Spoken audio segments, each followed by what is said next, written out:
In a world where hypnosis marketers have gone crazy, one man is here to deliver a knockout, bone-crushing blow and strip away all of the marketing hype and bull.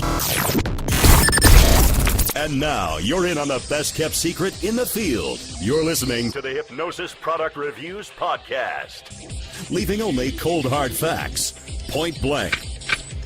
No questions asked. Subscribe to the newsletter to get 12 training products absolutely free from the world's top trainers, such as Stephen Brooks, Jonathan Chase, Igor Ledohovsky, Jeffrey Stevens, Daniel Jones, Richard Nongard, John Overdurf, the Head Hackers, Anthony Jacquin, and much more.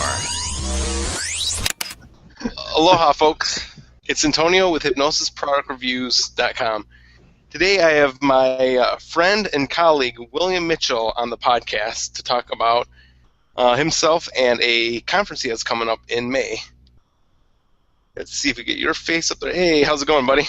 Oh, thank you for having me. I really appreciate it. Yeah, you know, the first time I actually learned about you was during HypnoThought's Hypno Summit. That had to be, I think 2009 it was. I believe that's right, yes.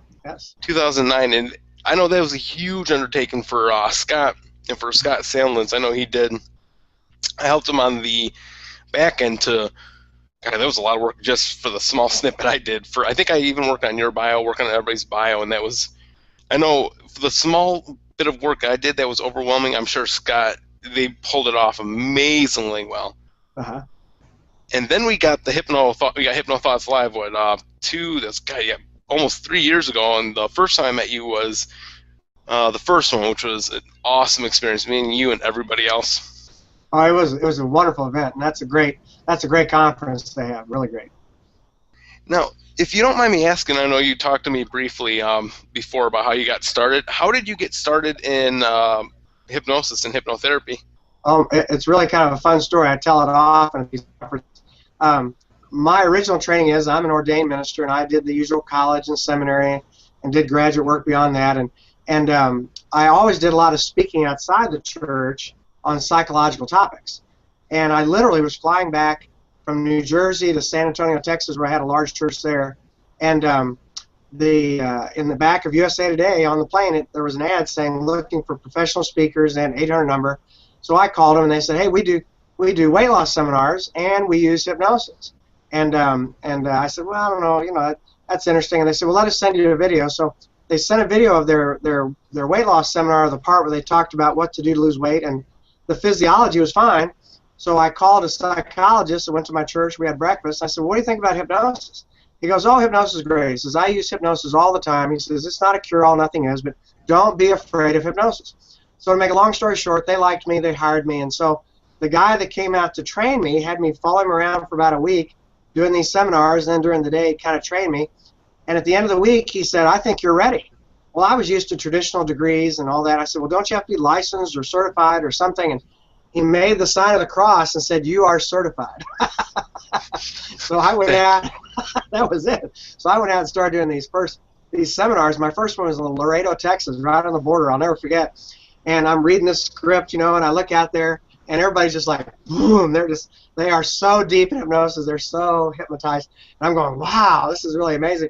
And the way it worked was you did 3 months. We'd start in Texas, and they'd run me all the way up to Minnesota. And then you'd come back and take a few weeks off, and then they'd do it again. And the money was great, but the second time I made the run through, all these people got to come back to the hypnosis seminar for free if they wanted to. And all these people came back, had lost a lot of weight. They really did well.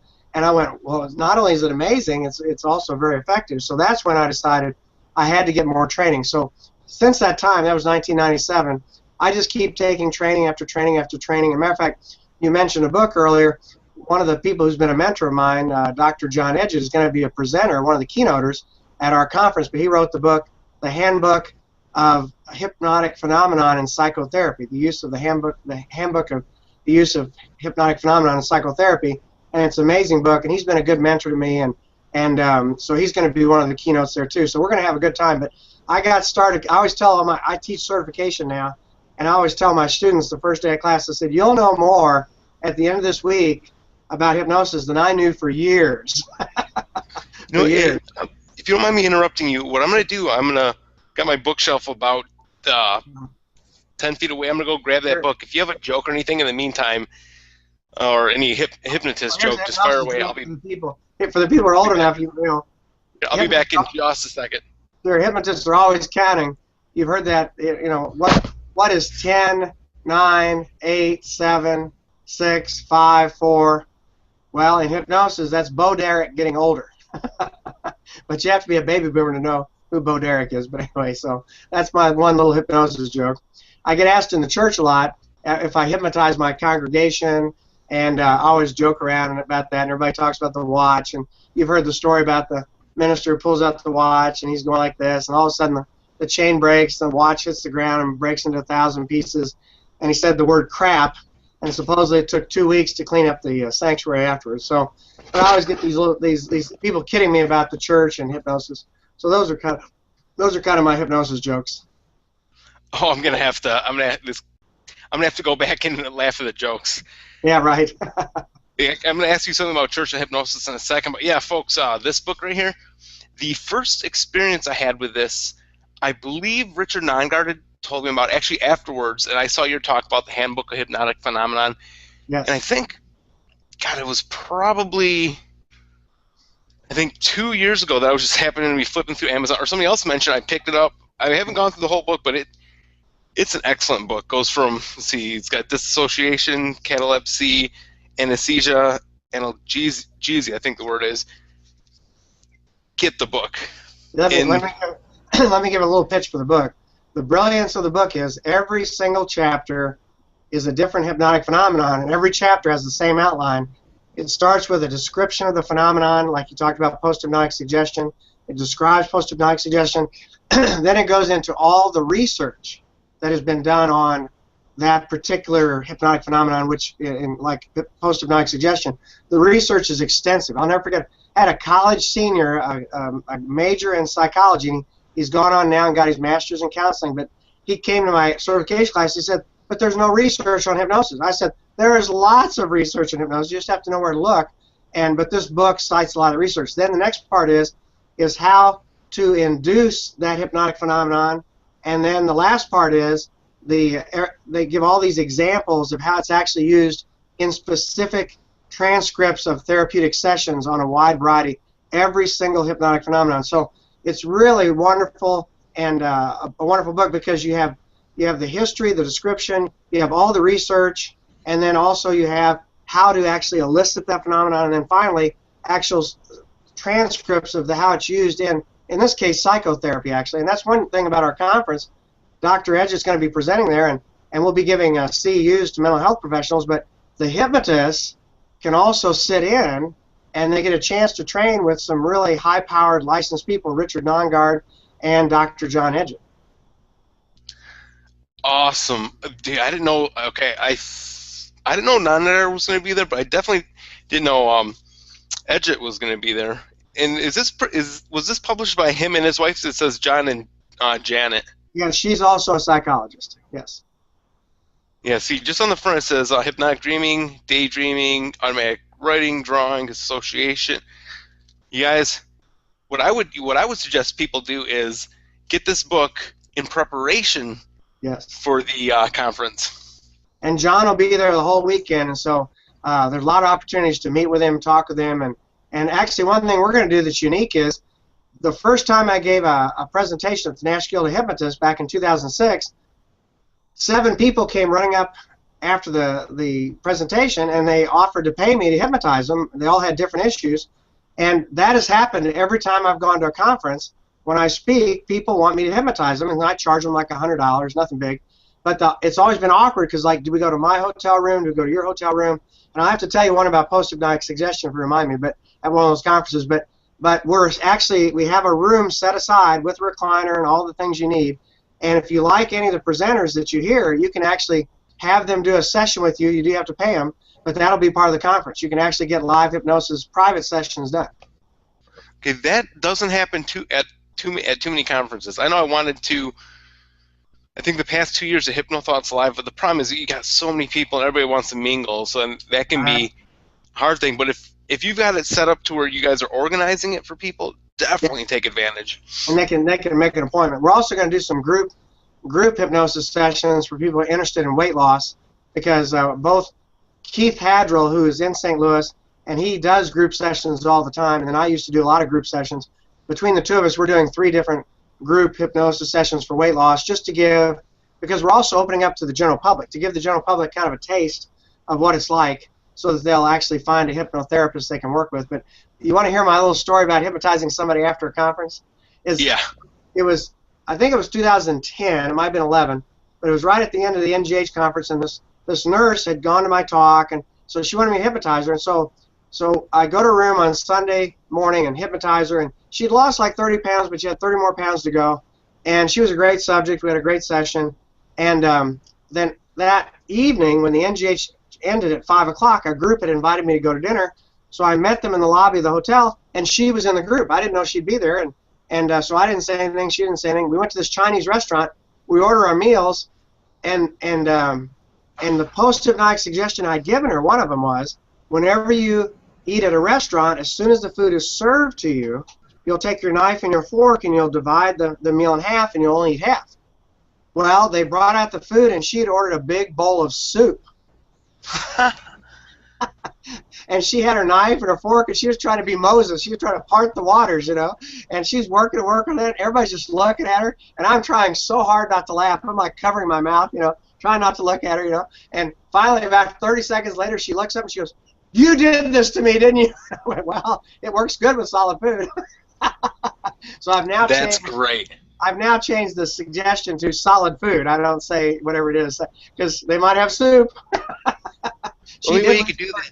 She did lose the 30 pounds, by the way, because she was at the next conference and she was so excited. And I'm not taking all the credit, but I got her started. I got her off her plateau, So.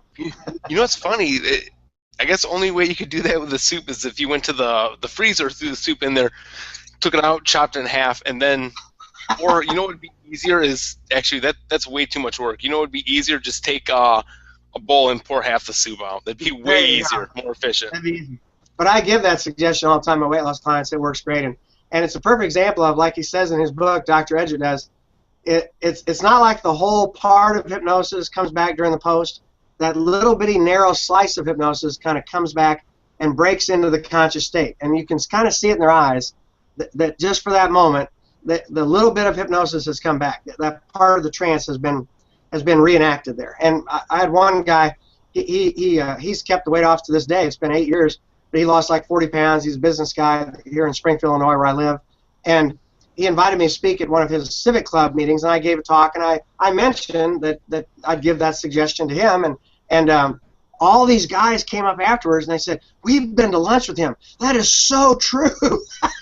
They're going, "You can just tell just for a moment. It's like he's back in hypnosis. He's just cutting that in half." And we'll say, "You're cutting your meal in half." And he'll go, "I know." He just keeps cutting it in half. But it's like an automatic reaction. It's amazing. It's just instant too. It's just instant. Yeah. One thing I thought about when we were talking about the how you get that small sliver of the unconscious coming back. Yes. I guess it's almost like a record player. If you get a little scratch on the record, it's like you kind of notch that little piece out in time to where the record's going. Then it's a quick little pop back to reality. Yes, it's amazing. Yes. Now, I'm sorry. What were you gonna say? I was gonna say, but that's what's gonna be fun about this conference is there are gonna be people getting hypnotized, and they may have never been hypnotized before, and they're gonna be also at the same time getting this training and learning. It's gonna be really fun. Really fun. So like I tell people, and a lot of people will mention, the best way to learn hypnosis is via being hypnotized. Yes. Do it and have it done to you, both. I mean, it's like you can read all the books, you can take all the trainings, but there's just something about doing it and being involved in it. It's a very experiential therapy. I mean, I think that's the advantage of hypnosis is it's experiential. Exactly. Now, this conference coming up, I know it's going to be, what are the dates you said, May 1st, 2nd, and 3rd?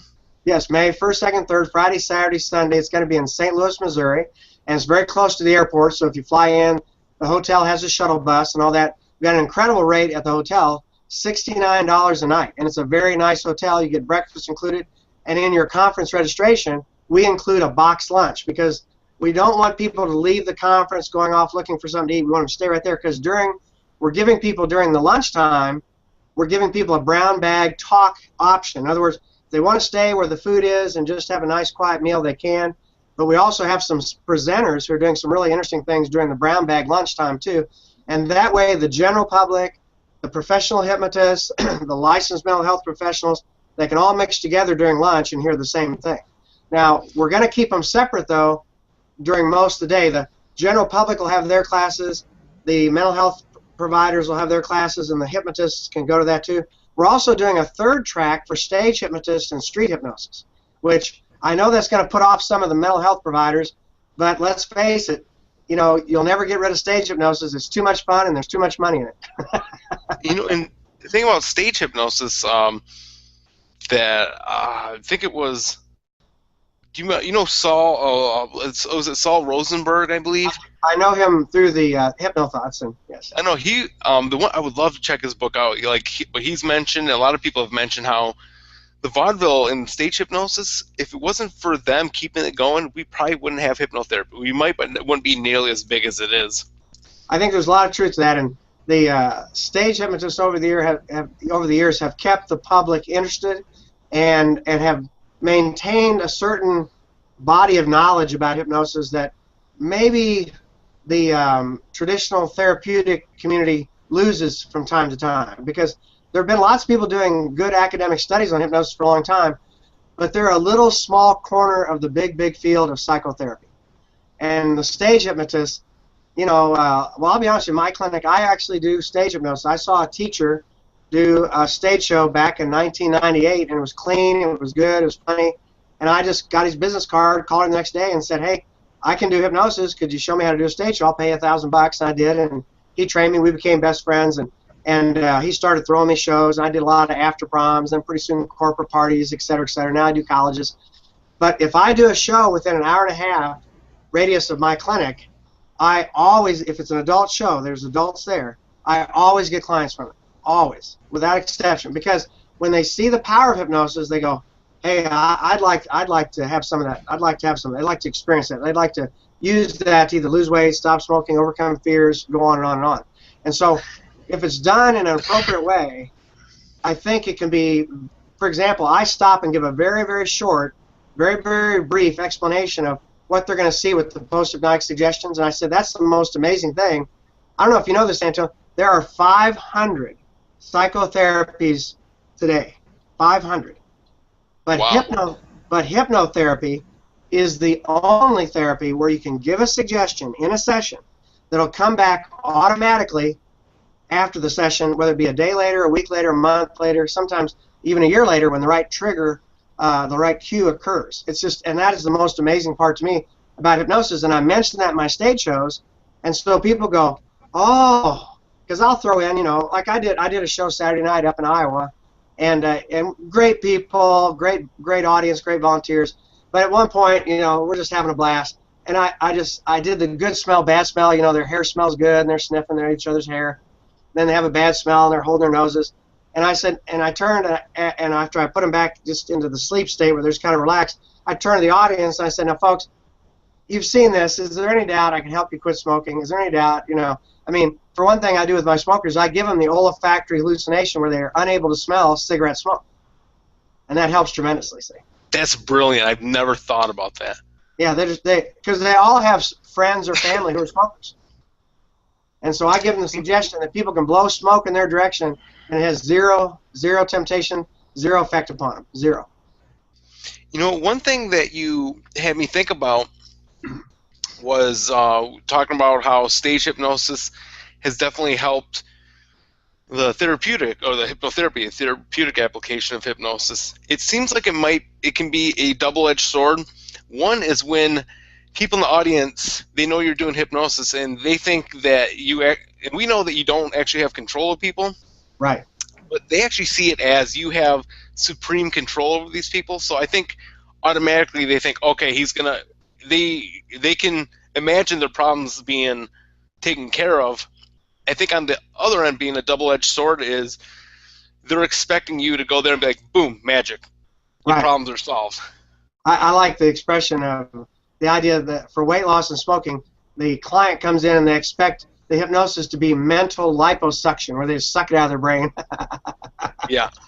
And just, take it away, take it away. But you're right. That is the one negative about stage hypnosis you have to work to overcome, is that the hypnotist is not in control. The hypnotist does not have the power, because unfortunately, the way most stage hypnosis routines are built, mine included, is it makes the hypnotist look like they have really a lot of power over the people. But they've got to remember, they only have as much power as the subject will let them have. Because I've done shows where I've given someone a post-hypnotic suggestion, and I can tell by the look on their face when I'm giving them a suggestion, they don't want that suggestion. And I've seen where if they don't like it enough, they won't do it. I mean, I've had that happen to me. Yeah, they have the ability to resist. Yeah, the first time I think the second, maybe third or fourth time I was hypnotized in my life. First couple times, actually, I'll tell you the story. It's kind of funny. The first couple times were just by friends, and then, you know Kevin Lapine, right? Yes, yes. We're both from Michigan, and he hypnotized me at this old speakeasy. There was a speakeasy that was converted into a bar called Cliff Bell's. Uh-huh. He had hypnotized me. I think his shows are they border adult, but nothing too severe. Sure. I think it was something along the lines like you're a male dancer or something. At that point, I was like, no, because I don't like putting myself that much in front of people. I was like, no, It's funny. I think I'm one of the few Mexicans that didn't get the Latin dancing gene. I cannot dance. You lived in Detroit too long. Exactly. What I was going to say about the first time when I got exposed to hypnosis, that I can remember, I was at my great grandma's house, and at clear as day, there was a bookshelf, and I picked up, I believe it was Dave Ellman's Hypnotherapy, and I think I was maybe 6 or 7. I was that young, and I've told this numerous times on podcasts. I went home. I remember I'm reading I've always been an avid reader. I'm reading the book, and I remember thinking, I'm like, wow, look at all this power. It's amazing what you can do. So I didn't have anybody to test on, so I'm sure my parents would be like, yeah, whatever, 6-year-old trying to hypnotize me. So I took my stuffed animals. I sat there, and I think I even did the whole watch thing, and they were all somnambulist. That's great. That's great. Yeah, that story's been repeated over and over. I think one reason I relate to my clients so well is I can understand their skepticism, because I think I would have been the same way. And until you see or until you experience hypnosis, it really is hard to imagine. But as you know, there is a thing called trance logic. And once you sort of understand the logic of trance, then it all starts making sense. And then you begin to see it as a tool or a technology that can be applied to many, many people to help them do self-improvement. And that's one reason at this conference, we want the general public to come too, and we're opening the doors so that they might get a more positive understanding of what's going on in hypnosis, meet some of the hypnotherapists that are local. About half of all the presenters are going to be local hypnotists, very, very close to that area. And then the other half, like Richard Nongard, he's coming up from Tulsa, and we've got people coming from Nebraska. We got people coming from northern Illinois up in Chicago. We got people coming from Arkansas. So we've got about half the presenters. They're still in the heartland part of the United States, but about half the presenters are coming from a good distance, and the other half are right there local. So if people are looking for a hypnotherapist, of course I always tell people like you on the internet, if they'll start doing Skype sessions, doesn't matter where they're from. Exactly. Now let me ask. So it's going to be May 1st, 2nd, and 3rd. How long are the days going to be typically? We'll start at 9, and they'll go till 6. They'll go to 6. Now, the last night, on Sunday night, one of the big stars we're bringing in is Salish. I don't know if you've heard of Salish. He's one of the biggest stage hypnotists. Awesome. He's awesome. He's great. He and I have become very good friends the last couple of years, and he's going to be teaching. And on Sunday night, he's actually going to do an end of the conference stage hypnosis show. And then he's also, that weekend in Illinois, Missouri, in that area, Iowa, that's a big after prom night. So a lot of the hypnotists will be there. I've gotten them shows in the area, and they'll be going out that night and doing shows. And Salish is going to do 2 shows on Saturday night, and people can actually go and ride along and watch his shows if they want to. Now, where's Salish from? Is he from Alaska or Manitoba? Well, he was originally Canadian. He's Canadian, and but he now lives in the San Francisco area. San Francisco. But he's originally Canadian. Yes. I remember he was out here. I think sometime last year. I'm not friends with him on Facebook. I just always happen to miss him. Yes. Oh, he's a tremendous hypnotist. Yeah. Is he? He looks. Is he East Indian? But he looks like he might be First Nation. Yeah, he's East Indian, and his parents were I think from India, and then they immigrated to Canada, and but he's pretty much North American. I mean, he really is. And now his wife is Indian, and they still maintain some of the cultural things, but he's very, very Americanized, and I really enjoy him. I think he's a really kind, sensitive person, even though he does some pretty out there stage hypnosis shows. Yeah, I've seen it. It's funny. He's that's a big mix. An East Indian that's northernized with a Canuck accent. Exactly. Hey, where's the part, eh? Now, for this conference coming up, I'm sorry, I love Canadians. They're some of the most easy people to get along with and great humor. A lot of great comedians and hypnotists come out of Canada. Yes. And they always say sorry. They always apologize for something, even though if you did it. That's true. No, how much is this conference for the 3 days? Oh, it's a bargain price. We have 2 early bird prices. The early bird by March 1st, if you register on the website, which is heartlandhypnosisconference.com, it's $197 for 3 days, and that includes 3 lunches. Now, if you register by April 1st, it's only $247, and if you wait till the day of, you come in all during April or wait till the day of, May 1st, it's $297. So no matter when you register, it's very economical. It's a bargain price. The hotel, we got a special deal with the hotel. See, I do all my trainings in St. Louis at that hotel. So they're letting our people stay there $69 a night, which includes breakfast. And it's and let me tell you, the hotel staff, I would put them up against any hotel, no matter what ranking of stars, and they're very friendly. And we have hypnotized during our trainings about half of the hotel staff. So they know us, and they like us, and they've been hypnotized because we like to get volunteers from outside the class to come in and get hypnotized by the students. I do let the students hypnotize each other a little bit, but I really like them to hypnotize people who've never been hypnotized. I think it's just a more authentic experience. Exactly. So you don't get, they talk about, about the Anthony Robbins effect. You go to a seminar, you get all these techniques, but the people you're hypnotizing within it's a different context because the other people, they're playing a role. Yes. It's different when you hypnotize somebody that's outside of the role where they don't know what to do. And especially where you need to explain to the person before you hypnotize them what's going on. I think that's a valuable part of the learning because you really have to start at square one and then of course do the interview, and of course, as you know with your experience, a good intervention always flows out of a good interview. Exactly. So if they're doing the explanation, the pre-talk, doing the interview, then doing the session, and then they see these people go deep in hypnosis, they're going, wow, what a great experience for students, see? Then they leave the class when it's all over with some confidence. Now, I want to ask you, so it's, let's see, again, May 1st, 2nd, 3rd. Is there any way you can give me a brief breakdown about what people are going to experience on each day? Yes. Matter of fact, on Friday, in the professional practice track, we have 3 tracks.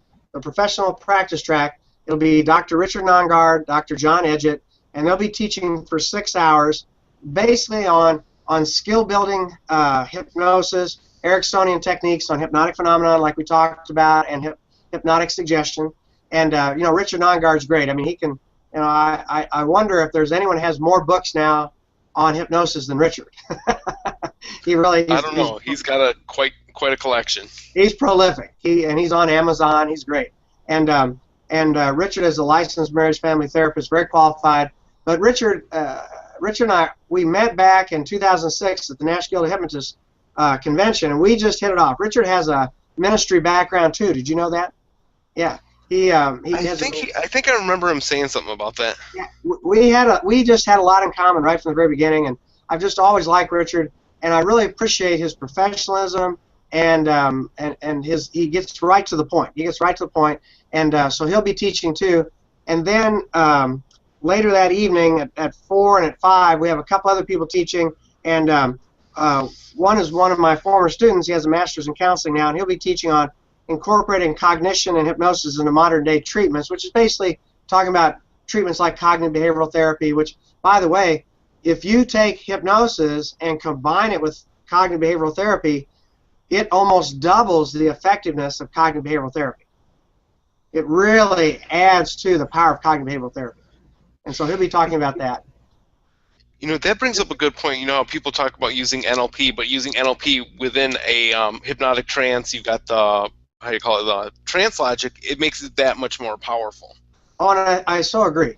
Because when you really have someone who's a great subject and you really have some significant depth, they are so much more responsive to suggestion.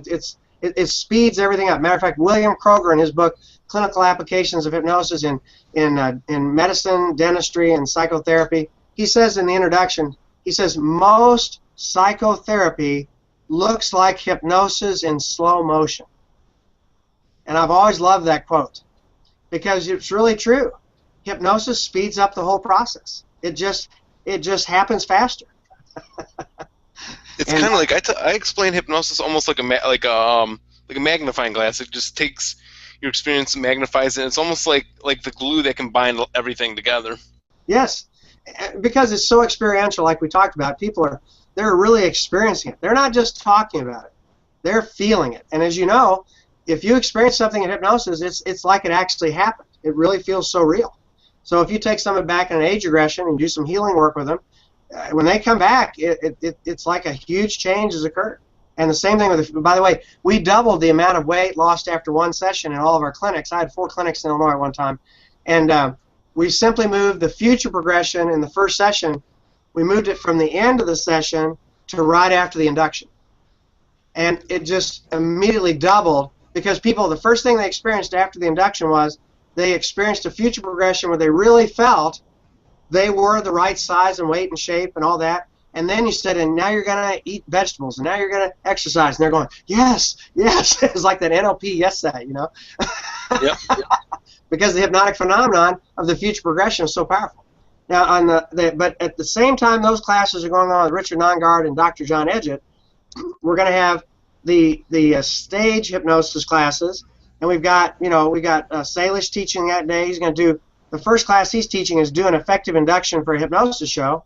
Well, if you're starting out in hypnosis, you want to learn how to do an effective induction in front of a crowd, that would be the class I would go to. If you've ever seen his show. Yeah, if you've ever seen his show, he gets them deep enough within 5 minutes to do a full show. He does a combination. You talked about hypnotherapy and Elman.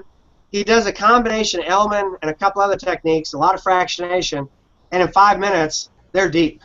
Matter of fact, I'm gonna probably step out and go to that part because I want to speed up my induction when I do my shows a little bit too. They're not rapids, right? They're not rapids. This is a traditional induction, but it's like an Elman with the eye open, eye closed 3 times. The thing I like about Salish is he's got a very big I don't want to say ego because it's not a big ego, but a very big almost persona about him. Oh yeah, he looks like the genie that jumped out of Aladdin's lamp. Yes, he does. Almost like Sinbad. He's got that big smile with those kind of menacing eyes, but good eyes. Like something about him. When you look at him, he grabs your attention. Right. You want to hear how I met Salish? How's that? I decided to break into the college market doing my hypnosis shows, and so I was giving a showcase at what's called APCA, the Association of Promotion of Campus Activities, and it was a national conference in Atlanta just a couple of years ago. And Salish is a big deal in those circles. I mean, he got Performer of the Year a couple of years ago. He'll probably get it again this year. And I was really nervous because I had never done much in the big college circuit. You know, I'd done some college shows, but not like this. And there was a lot of talent there too. A lot of people doing showcases, a lot of talent. And right before the show, I'd never met Salish. He came up to me, and he could not have been nicer. he says, "Hey, good to meet you. I'm so glad you're here. You'll give him a great show." And he was super encouraging. I was not perceived as a competitor. I was not perceived as any kind of threat. And I'm not a threat to Salish. I'm not a competitor, really. He's at one level, I'm at another. But the point is, there are a lot of people in the hypnosis game, as you know, that they're not so kind to the people that are new. Yes.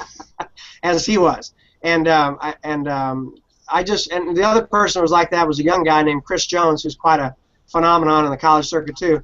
And I've become good friends with both of them. But Salish and I have just really hit it off. And matter of fact, we're going to do a certification training in July in St. Louis together.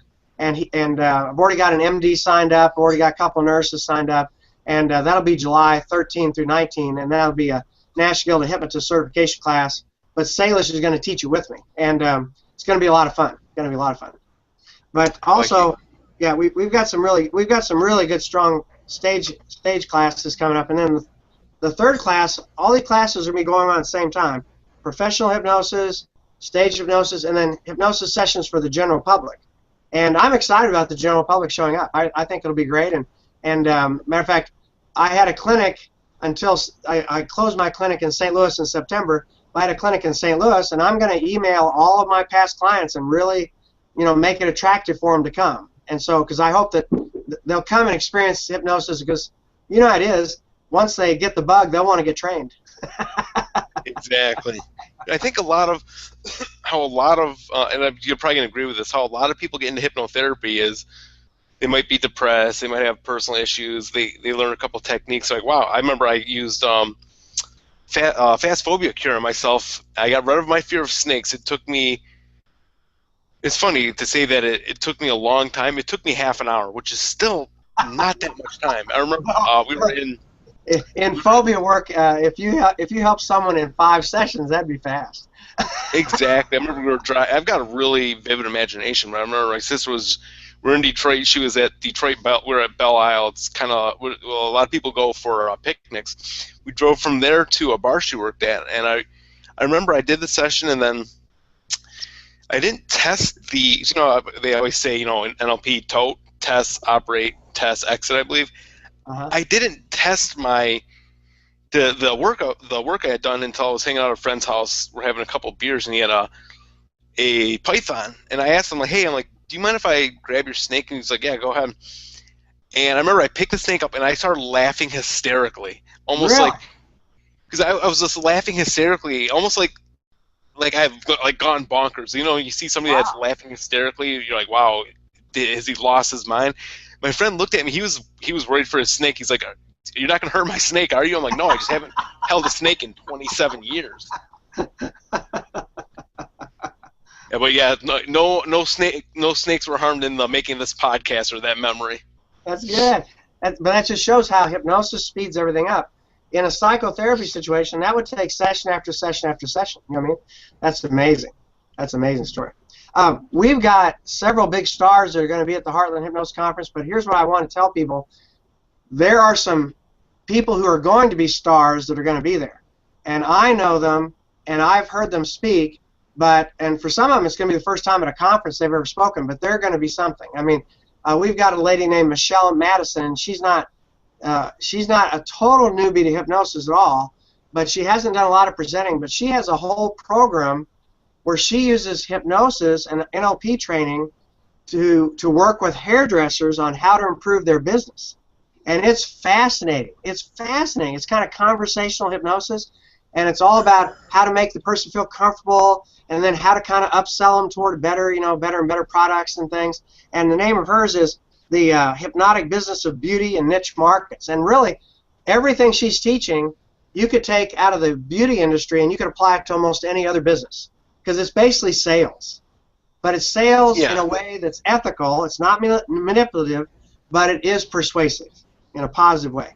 And she's an example. Another guy, he's out of Jefferson City, Missouri, David Newman. He's done some amazing work with ADHD and ADD, and really good work. And he has a lot of academic credentials. He's one of these guys that I think when people hear him, they're going to go, wow, I mean, where did this guy come from? Because as you know, there's so many people out there doing great work that nobody knows about. And they're kind of except with inside of our community. That's the problem. People outside the community need to learn about it. Absolutely, absolutely. So we've got several people that are. I've got Kevin Lawton coming. He's a licensed drug and alcohol counselor, and he uses hypnosis his practice. He's outstanding. He's in my area, and I've referred many people to him. And of course, nobody bats 1,000, especially with drug and alcohol. But he has done some great work with people I know personally that really needed help, and I'm excited he's going to be there too. And we've got some really fine practitioners, and it's gonna be one of my former students, Mike Hopkins. He's out of Dubuque, Iowa. He's doing a whole presentation on how to get your foot in the door in the medical community, and he's done a great job of getting in. He's working with oncology cancer patients up in Dubuque, and these are people that nobody's heard of, but when they go to their workshop, they're going to go, wow. This is good wow, stuff. This person knows what they're talking about. Yeah, they're actually doing what they're talking about. One person out of Little Rock, she's gotten Hypnotist of the Year 7 years in a row in Little Rock, but she's never presented at a conference. No, please tell me that there's more than two hypnotists in Little Rock. I think there are. Okay, good. Okay, good. But you know what she does is she does television ads in Little Rock. Well, if you know Arkansas, if you do an ad in Little Rock, that ad goes over the whole state. I mean, it covers the whole state. So she gets people driving in from, all corners of Arkansas for stop smoking. She's a real stop smoking specialist, and that's what she's going to be talking about. Now, I'll be honest with you, she charges almost $400 for one session of stop smoking. But hey, if you quit smoking, it's more than worth it. And let's face it, they asked her, why do you charge so much? She goes, well, you saw the TV ad, right? And they go, oh, yeah, that's how I found out about you. I said, well, do you know how much those cost? Yeah. But this will be the first conference she's ever presented at. She's a beautiful woman. She's very accomplished. She has an MBA, so she's a good business person. But she's an excellent hypnotist. I mean, an excellent hypnotist. So that's an example of there's a diamond nobody knows about, but boy, it's going to shine at the conference, I'm sure. That's great. And the what is the website address so everybody can check the conference out?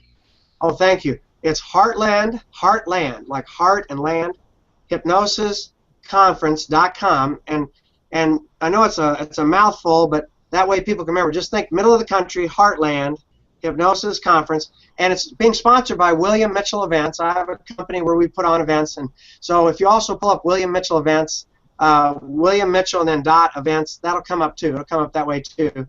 But HeartlandHypnosisConference.com, and it's very affordable. And when you think about what it costs to go to any of these other conferences, it's really a bargain. I mean, to go to a lot of the conferences I go to, by the time you do the hotel, and the hotel is usually like $125 to $150 a night, and by the time you do the hotel and the travel, you're into $1,000.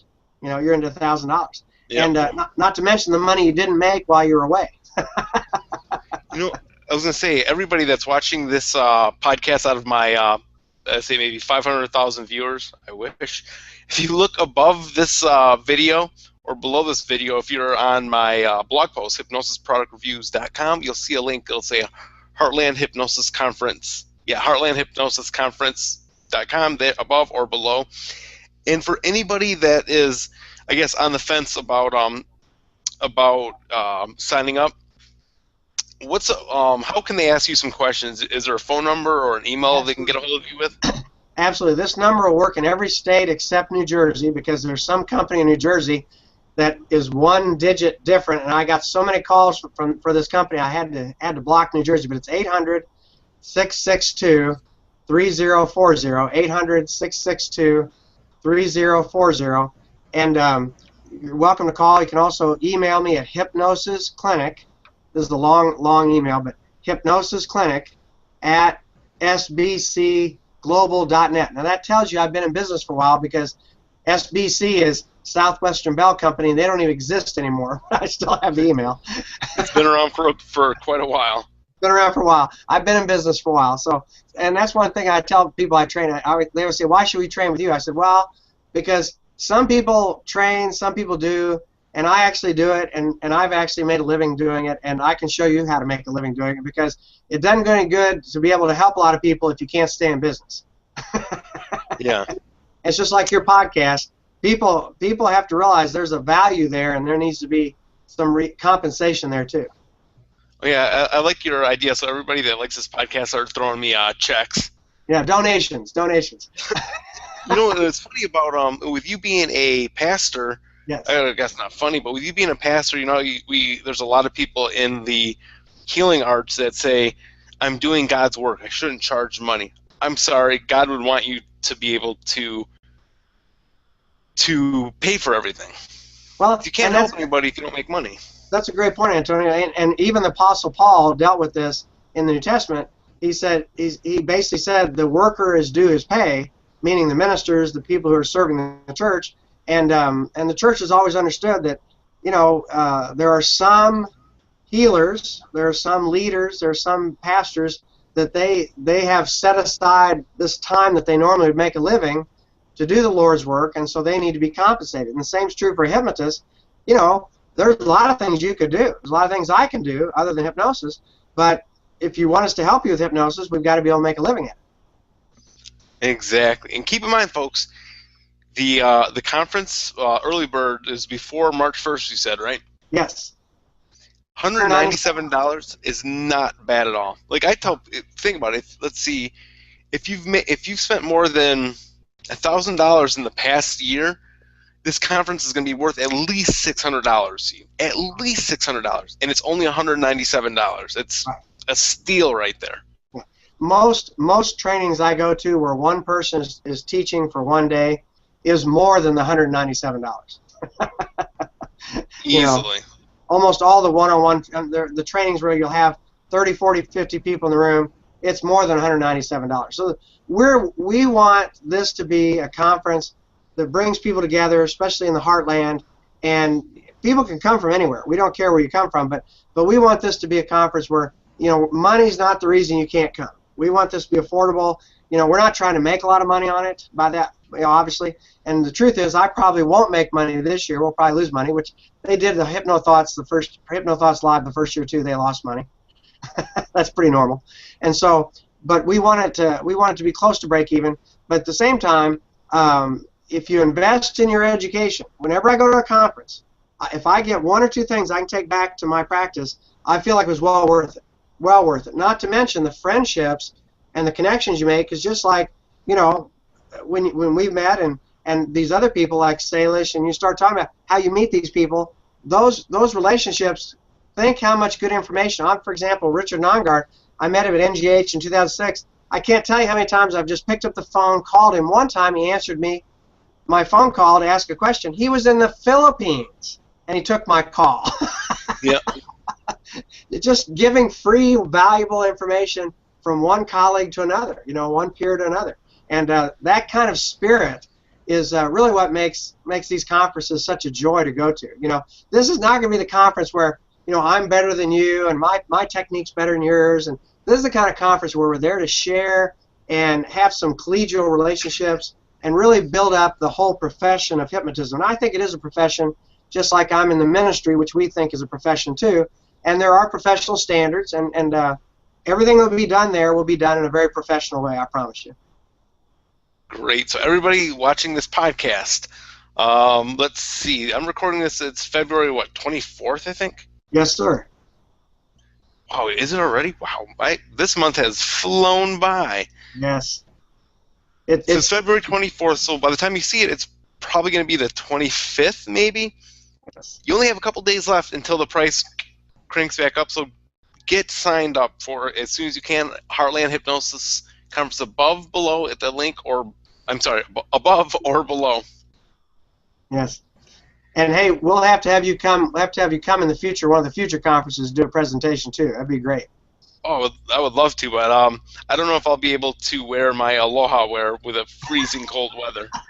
Well, in May it's a little better here. The Cardinals will be playing baseball then. Matter of fact, they're in town that weekend. Matter of fact, we're telling some people, make this a work vacation. You know, a workcation they call it.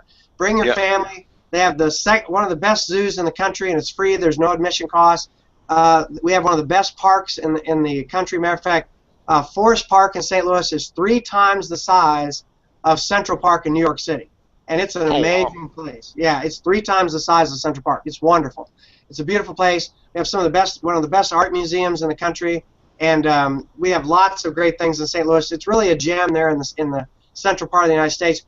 Plus, if you're a big baseball fan, the Cardinals are playing that weekend at home, so some of the people will be going to the games, and there'll just be a lot of fun. The hotel is actually, I'm not a gambler myself, but it's located actually in between two gigantic casinos, and just down the street from the hotel is a Dave and Buster's amusement place, so you can take your kids and they can have a blast. So there's all kinds of stuff to do for the family as well. I've got a funny story about Dave and Buster's. I can't believe I'm saying this story here. Me and my girlfriend went to Dave and Buster's. I want to say it was probably 3 years ago. Okay. And I had quit drinking for a while. I probably didn't drink for about a year. And I don't know if you drink at all, but I hadn't drank in a while. If you have a couple beers, you just naturally have to go to the bathroom. But right. This Dave and Buster's, the bathroom, the signs for the bathrooms are way above at the top. Yes. So I had a couple beers. We're on vacation in the next island over. Had a couple beers, and they were really tall beers. And at one point, I had to go to the bathroom real bad, so we ran to the bathroom. And I had been there earlier. But I remember this one time I had to beeline. I had to go so bad. I ran in the bathroom, didn't even look above. I get in there, and you can see where this is going. I'm standing in the stall. I'm going to the bathroom, not at the stall, but on the inside. And I look down, and I'm like, why is there a tampon wrapper on the ground? As soon as I said that, I was like, I just thought to myself, I'm like, oh, no. I opened the door, I peeked through, and I see these girls in there. I was like, oh, I cannot believe I just did this. So I waited until the bathroom cleared out. I tried to run out, and there was this fairly tall and the heavier set woman. I felt so embarrassed. I'm so sorry. As I run out of the bathroom, I'm laughing hysterically, red in the face. My girlfriend's almost on the ground, almost peeing on herself laughing. Hey, it takes a real man to tell that story. Oh, that was bad. Anytime that night afterwards, I would actually walk up. I guess it was a post-hypnotic suggestion. I'd walk up, and I get that fear in me, so I'd look up, and I'm like, oh, okay, men's. Don't do that again. Great story. Great story. Oh, that was bad. Yeah, hey, folks, that's how effective post-hypnotic suggestions are. I had the fear of God put into me. So, hey, it was great getting it. Yeah, everybody's going to get a good laugh out of that one. You got to enjoy that. Yeah, thank you so much. This has been a great podcast, and everybody that goes to the conference, do me a favor, let me know how much fun you had.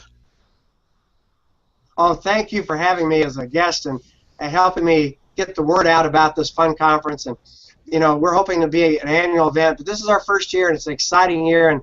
And believe me, the people that come the first year, I'll always have a special memory of those people, and I look forward to making some new friends, and I hope some of you will be among those new friends. Thank you, Antonio. You have a great thing going here with these podcasts. I appreciate you doing me the favor and letting me be a part of it. Oh, it was a blast. I always love getting to catch up with people.